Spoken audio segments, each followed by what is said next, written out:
Sa buwang ito ay patuloy po nating ginugunita ang buhay at ministeryo ng ating minamahal na Apostol Arsenio T. Ferriol. At sa espesyal na panayam na ito, makakasama natin ang isa sa mga taong pinakamalapit sa kanya, ang kanyang kapatid sa laman at kapwa lingkod ng Diyos, Archbishop Arturo Ferriol. Ngayon po ay kasama rin natin si Archbishop Art upang sariwain ang mga natatanging alaala ng buhay, pagkatawag at ministeryo ni Apostol Arsenio T. Ferriol. Magandang araw po, Archbishop. Magandang araw, Pastor. Praise the Lord. Tunay po na isang malaking pribilehiyo po sa ganang amin na kayo po ay makasama sa ganitong episode ng ating Oras ng Katotohanan Classics in tribute po sa ating mahal na apostol. About the apostle po, bilang kayo po ay kapatid ho ng ating mahal na sugo, maaari nyo bang maibahagi o mag-share po kayo sa amin ng mga, sabi nating, alaala ng mga panahon, lalo na po ng inyong kabataan? Ang aming sambahayan ay maliit lang. Sisiyam kami. Siya apostol ang pangatlo. Okay. At ako ang pang-apat. Magkasunod po kayo. Kaya kami ang magkasunod. Kaya kami talaga ang close sa aming magkakapatid. Palaging naglalaro. Kami ang nagkakatulungan sa trabaho, nagbibiruan, naggugulangan, at kung minsan ay nag-aaway. Parang body-body ho kayo. Opo, talaga. Kami talaga dahil kami ang magkasunod na kapwa lalaki. Ayun. Marami kami, siyam nga. Ilang pong lalaki? 4 kaming lalaki. Okay. Si Dodoy ang pang-apat. Siyang pinakabunso. Dito po sa pagtatalaga po ng inyong kapatid, ng mahal na Apostol Arsenio, ano po ang masasabi ninyo na paano niya napagpasyahang magtalaga ng buhay sa ministry? Si Apostol ang una sa aming sambahayang naligtas. At nakitaan ko ang sigasig ni Apostol. Halos araw-araw sa aming baryo, nagbabahay-bayon. At nang maligtas ho siya. Oo, nang siya maligtas. Oh. At sa katunayan, na buksan ang Port Watch.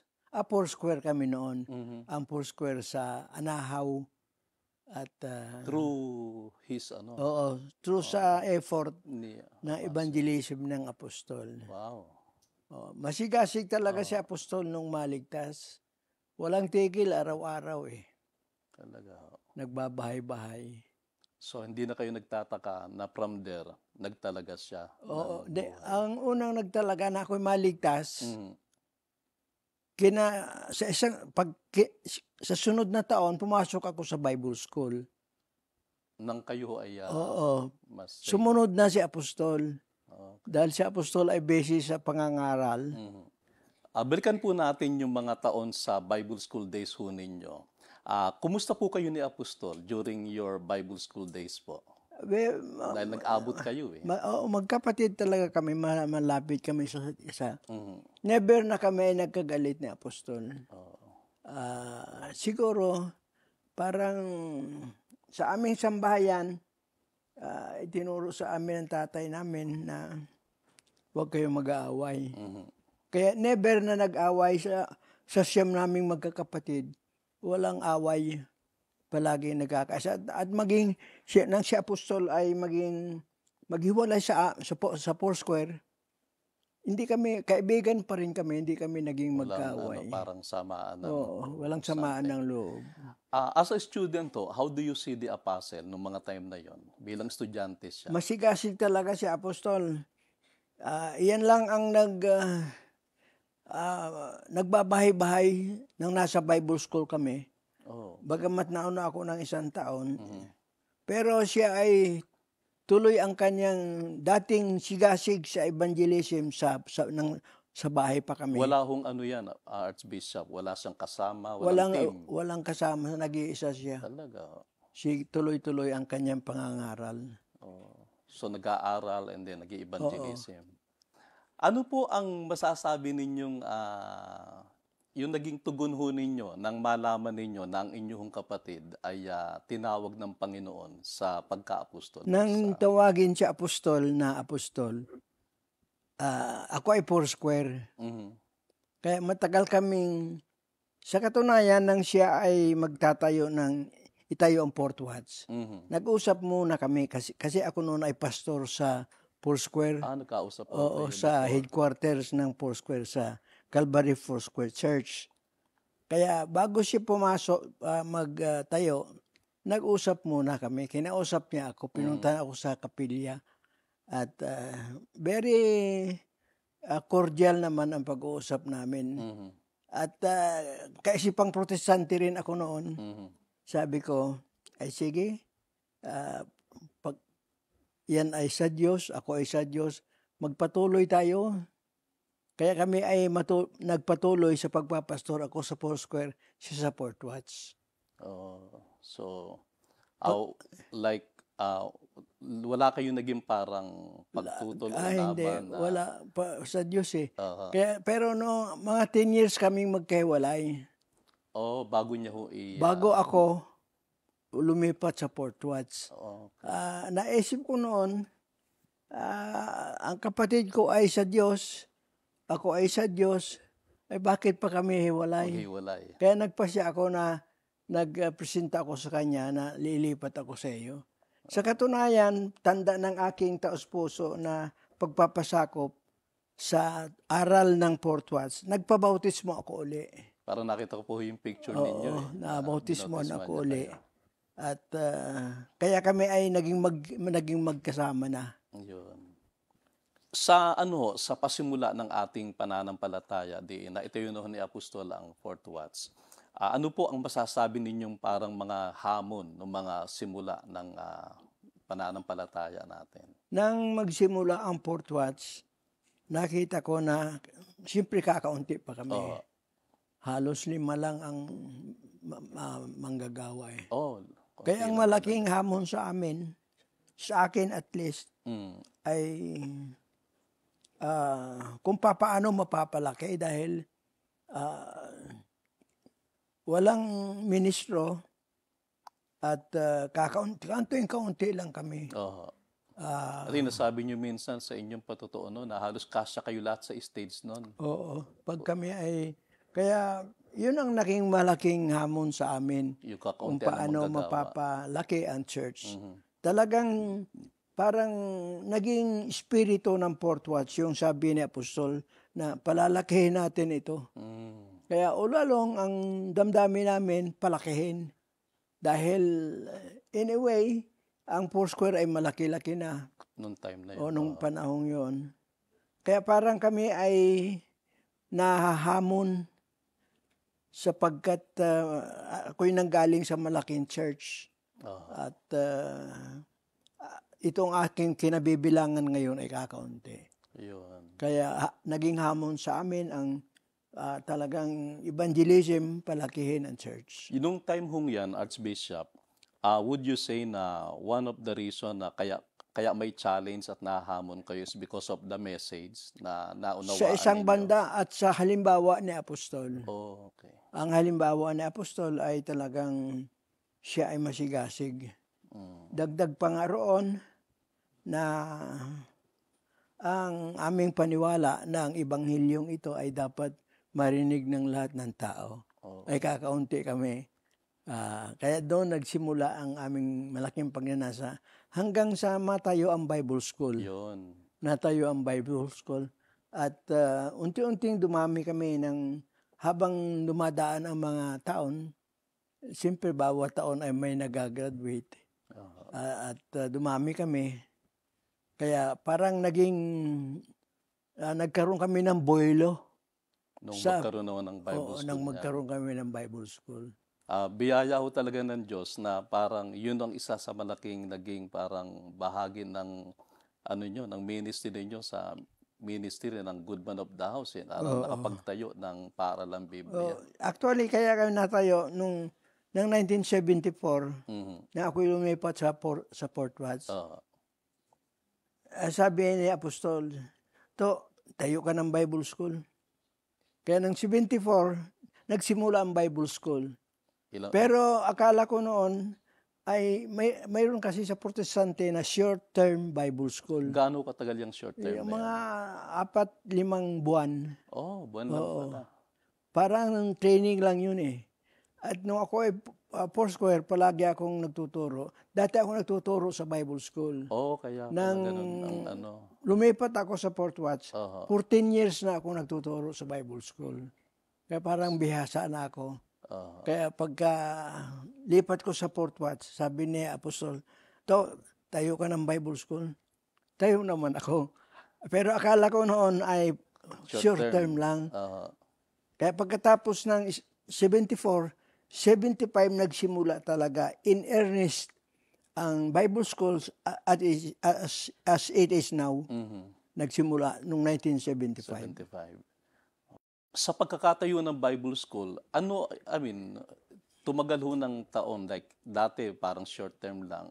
Ano ho ang nag-move sa inyo? Like, ano ang naging ano ni Apostol idea, like, to make it like, katulad ng setup ngayon, mahabang ilang taon, like 4 to 5 Nung years. sabihin niyang itayo ang Bible School, edi natayo. At gusto ko na pagandahin ang Bible School. Okay. Ibig ko nga noon na ang Bible School ay parang maging secular, spiritual. Oh, Kaya balak ko noon, i-incorporate ang ministry sa ang nakuha ko kasi AB Psychology na kapag-master ako. Kaya ibig ko na, naisip ko noon na i-incorporate ang ministry sa bachelor. Parang bala ko noon ay yung 4-year course ay isama ang subject ng mga sa ministry. Pero hindi na natuloy dahil sa naging masyadong busy at ang aming concentration ay sa evangelism. I see. Paano ho ninyo naitaguyod, Archbishop, ang paglago nito at paano ninyo masasabing hinubog ang mga estudyante sa doktrina? Ano ang paraan na mga parang ang Bible School parang sumama sa paglago ng church. Kaya parang ang velocity ng paglago ng church ay naging velocity ng paglago ng Bible School. Kasabay. Dahil habang dumadami ang membro, dumadami ang nagtatalaga. Kaya ang Bible School ay parang nadala ng paglago ng church na lumago kasabay niya ng Bible School. Purihin ng Panginoon.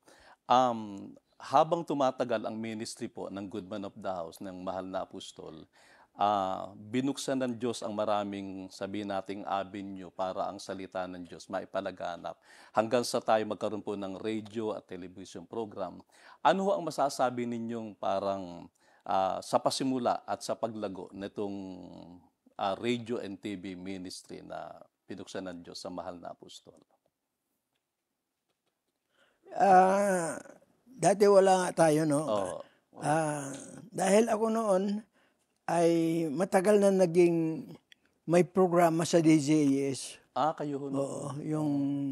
Wala pa kayo sa ano? Wala pa ako sa Fort Watts. Matagal akong may hawak akong programa sa DZS na ang title ay Oras ng Panalangin. Pang-umagang ano. Kaya nung masimulan, wala muna, pero natigil ko na mag-Fort Watts ako. Kaya sabi ni Apostol, Bisayang-Bisaya siya ito. Sabi niya ito, magsimula ka ng radio TV program natin. Kaya nasimulan ang, may radio na kami noon. May radio na ako. Pero nasimulan ang TV. Oo. At nakita ko, si Mar ang unang naging speaker noon. Naalala ko ho yun. Si Mar. Nung ako ay, nang simulan yan, ako ang nag-EMC. Kung mo Bisayang-Bisaya ako, napansin ko, hanap ako ng Tagalog. Si Mar ang nakita ko. Kaya siya nag-EMC. Kaya kay Mar nagsimula ang talaga in earnest ang TV program. Kaya, Ano ho, Archbishop, ang masasabi ninyo parang ikinahanga lalo ninyo sa ministry ni Apostol nang dumating ho ang ganitong programa natin, ang, radio, TV. ang isang nakita ko sa church, na ang church ay makapangyarihan. Mhm. Pwedeng magtiwalag, pwedeng magsuspinde. Mhm. Nakita ko, ito ako ang tama, na ang pastor ang dapat puno ng kapilya. Mhm. Kaya dahil yan, parang nainganyo ako, dito ako sasama. Mhm. Kaya sabi ko kay Apostol, pagkatapos ng 10 taon, Apostol, sama na ako sa iyo. Na nagpabautismo ako. Praise the Lord. Ang At yan din noon nakita ninyo nung si Apostol ay nagsasalita na sa TV, Oo. sa radio. Oo. Kumbaga, may authority Oo. talaga. Yan ang, yung authority ng ministro, Mhm. nakita ko, Yun. ito ko ako ang dapat, na para ang pastor makapagpasunod sa membro. Okay. Hindi na ang pastor ay Parang sila. nag-aalangan. Oo. Baka hindi na mag-offering yung kapatid. Pero nakita ko sa Portwas, makapangyarihan ang iglesia, nakakadisiplina. Ito ka ako ang dapat. Kaya yun ang unang nakatawag pansin sa akin. Yun. Hanggang sa unti-unting naituro sa akin ang pagka-apostol ni Apostol. At hanggang sa naging bahagi. Ang problema ko noon akong naging Portwas ay kung paano ang aking mensahe magiging Portwas. Pero unti-unti hanggang sa nakita ko na bawat talata sa Bible pala ay Portwas. Kaya sa akin naging I remember you, one time when panatag. nag-preach kayo, parang yun ang nasabi ninyo eh. Parang almost every message sa Bible, parang it points to the fourth watch. Kaya noon, parang yun sa palagay ko, espiritu talaga yun eh. Na Yun nga talaga ang siguro. espiritu ng fourth watch, Mm. parang napa sa akin. Archbishop, how do you feel like katulad yan, ipinapaliwanag ni Apostol sa inyo yung kanyang apostleship. Ano ang dating sa inyo siyempre marami na rin kayong alam that time, at itinuro ngayon sa inyo ni Apostol, kapatid ninyo siya, na siya'y sugo, na siya'y Apostol. How does, ano ang dating ho sa inyo nung pinapaliwanag sa inyo ni Apostol yun? Very, very natural sa akin. Ha? Kasi nung ako nasa Foursquare, talagang iginagalang ko ang authority. Oh. Nagpapasakop talaga ako sa authority. Bagamat noon, ay medyo mataas na rin ang kalagayan ko sa Foursquare. Pero kinikilala ko kung sino ang authority. Kaya yung espiritong yon na ako'y nasa Portwas, lalong na-reinforce yung authority ng Sogo. Hindi yan itinuturo sa Foursquare eh. Pero ako naniniwala na ang puno may authority. At kung ang puno ay apostol, lalong may authority siya. Tama.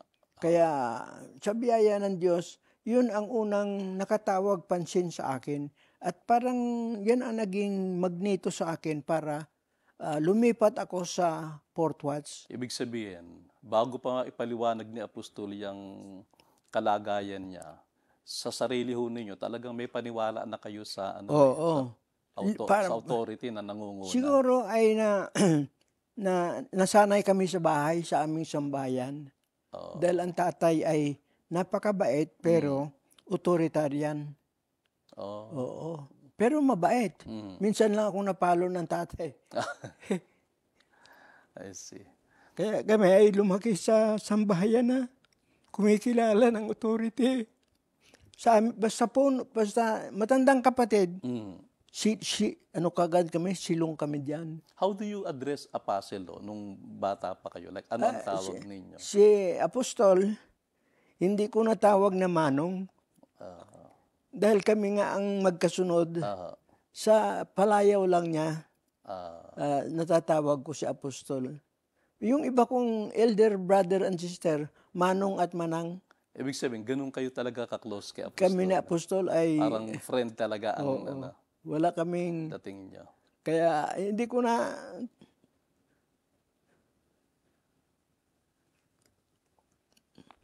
Hindi ko natawag na Manong. nasa isang banda, lihim akong may pagsisisi. Parang hindi ko naibigay sa kanya ang paggalang. Pero siguro po yun, Archbishop, dala rin talaga ng inyong nakitang kumbaga, kaibahan sa kapatid ninyo. Siyempre, kapatid niyo siya and you grew up together and kumbaga, you're doing things together. Parang talagang very close friend kayo. Ako naman, hanga ho dun sa inyong naging relasyon na ganon. Ang nakita ko kay Apostol, very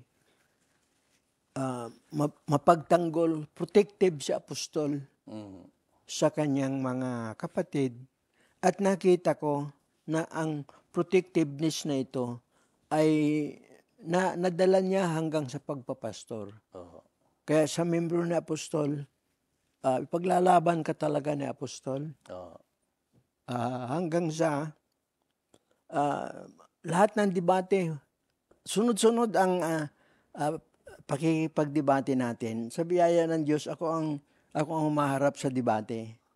Kaya parang nasanay na ako sa debate. Wala nang maitatanong sa akin ang ibang relihiyon na hindi na itanong sa akin sa debate. Lahat ho ng yan, Archbishop, ano yan, yung talagang pagkatanggap at pag-absorb ninyo sa doktrina, sa mga aral ni Apostol. Oo. Ang turo ni Apostol ay napakahirap baliktarin, hindi labanan. Dahil parang na-adapt ni Apostol yung literal na approach sa Bible, yung literal na interpretation. Kaya no wonder, ang mga expression ni Apostol, binabasa ko lang, hindi ko pinapaliwanag yan. Yan That's ang the expression ni expression ni Apostol. Apostol. Sapagkat ang kanyang na-adapt niya, iba't ibang approach yan sa Bible. May literal, mayroong figurative. Si Apostol ay sa literal. Kaya ang Biblia, kung ano sabi sa Biblia, Yun na yun. yan siya sabi. Kaya napakadali. Kaya mahirap talagang tutulan. Mahirap tutulan yun. Ano po ang masasabi this time ho, Archbishop? Siyempre, naitatag na sa atin yung paniwalang yan, yung aral na yan, na may apostol, kaloob yan. Ano po ang kahalagahan para sa ating mga tagapanood at tagapakinig? Ano po ang kahalagahan na yung kaloob na yan ay nagpapatuloy at bakit yung pagiging apostol, bakit bilang kapatid o miyembro, dapat talagang maging maka-apostol ang isang alagad? Ang Biblia kasi, bagamat yan ang ginagamit ng lahat ng reliyon, ang problema, bakit nagkakaiba-iba? Bakit napakaraming relihiyon ay isang Bible? Dahil sa ang Protestante, ang approach sa interpretation ng Bible ay relative. Maging sa filosofiya, ang relative philosophy, walang mapapatunayan. Sa relative na philosophy, ang nagsasalita, tama. Wala. Ganyan sa Protestante. Kaya ang Protestante, mayroon nga noong anecdote na 10 Protestante na nagtipon-tipon, iba't iba. Hindi pinag-Bible study na sila. Kanya-kanyang salita. At ang konklusyon ng leader, ngayon, yamang nasabi natin, ang gusto natin, yung ating akala'y tama, tayo po ay magwawakas sa panalangin. Kaya nanalangin sila, nagaya ng unang pagkikita nila, kanya-kanya silang paniwala. Kaya ang Protestante ay ganyan. Relative ang interpretation, depende sa nagsasalita. Kaya bilang alagado sa panahong ito, talagang mahalaga talaga na tayo malalim, matatag sa aral. Totoo yun. Kasi andun ang authority. Ang aral talaga ay ayon sa turo ng apostol. Dahil, kaya, ay paano yung nag-apostolan? Pag ang kanyang aral ay salungat sa tama na pagtuturo ng apostol, mali sila. Halimbawa, ngayon maraming nagsasabi ang apostol. Pero lahat naman ay hindi rin tama. Sa kasalungat sa turo ng Diyos, sapagkat ang tunay na apostol pinahayagan ng Diyos. Kaya ang salita ng Diyos sa apostol, yun ang tinuturo ng apostol sa iglesia. At biyaya ng Diyos, yan ang ating sinusunod. Praise the Lord. At talagang mapalad tayo sa Praise the Lord. church. Talaga. Talagang ibinigay ho sa atin ng Diyos yung ganung understanding. I remember in one of your prayers, may sa akin, malalim mo ang dating sa akin noon when you said to your prayers na salamat Panginoon, natanggap namin ang kanyang pagka-apostol. Totoo yun. It's a very impactful prayer sa akin. Yung pagtanggap sa pagka-apostol, parang bigay din yan ng Diyos Dahil sa daming nag-aangking apostol, hindi malaman kung sino ang tunay. Pero biyaya ng Diyos, binigay sa atin ang biyaya na makilala ang tunay at tayo ay nanatili dyan. Praise the Lord. Praise the Lord. Another question, Archbishop. Gaano kahalaga na tayo ngayon ay kaisa naman? Siyempre, wala na po si Apostle Arsenio. Wala na po ang good man of the house. This time around, gaano po kahalaga na tayo naman kaisa as a church, mga kapatid, sa pagka-apostol naman po ni Apostle Jonathan? Napakahalaga talaga yan. Sa katunayan, pag wala tayong apostol, wala tayong kaugnayan sa Diyos. Dahil sa ang kaugnayan natin sa Diyos, parang inilapit ng Diyos sa pamamagitan ng kanyang mga sugo. Kaya ang Diyos ay parang nag-designate ng kakatawan sa kanya. Bagamat sa popular na paniwala na basta binabanggit mo ang Diyos, binabanggit mo ang Biblia, tama na yun. Ikaw ay kinatawan ng Diyos. Pero ang kinatawan ng Diyos ay ang mga apostol. At napakahalaga na sa ngayon ay ating papagtibayin lalo. Kailangan natin ngayon itong second generation na nagpapaniwala sa apostol. Dahil si Apostol Jonathan ay parang second generation na apostol yan. Mahalaga na papagtibayin natin ang ating paniwala kay Apostol Jonathan. Dahil siya ang kaugnayan natin sa Diyos. Parang inilapit ng Diyos ang kanyang sarili sa pamagitan ng mga apostol. Kaya ang maniwala sa kanila, maniwala sa mga apostol, paniwala sa kay Kristo. Ang lumaban sa apostol, ipaglaban sa Panginoon. Kaya parang inilapit ng Diyos ang kanyang sarili sa pamamagitan ng apostol. Kaya napakahalaga na papagtibayin natin ang ating paniwala sa pagka-apostol ni Apostol Jonathan. Praise the Lord. Praise the Lord. Purihin ang Panginoon. Again, napakagandang mga insight o mga kaisipan ang lalong na-share nyo sa amin. At lalo na sa ating mga kapatid na ngayon ay nanonood po. At again, we cannot thank you enough po, Archbishop. Maraming salamat po sa mga naibahagi ninyo sa amin. Salamat din. Salamat din. Purihin ang Panginoon.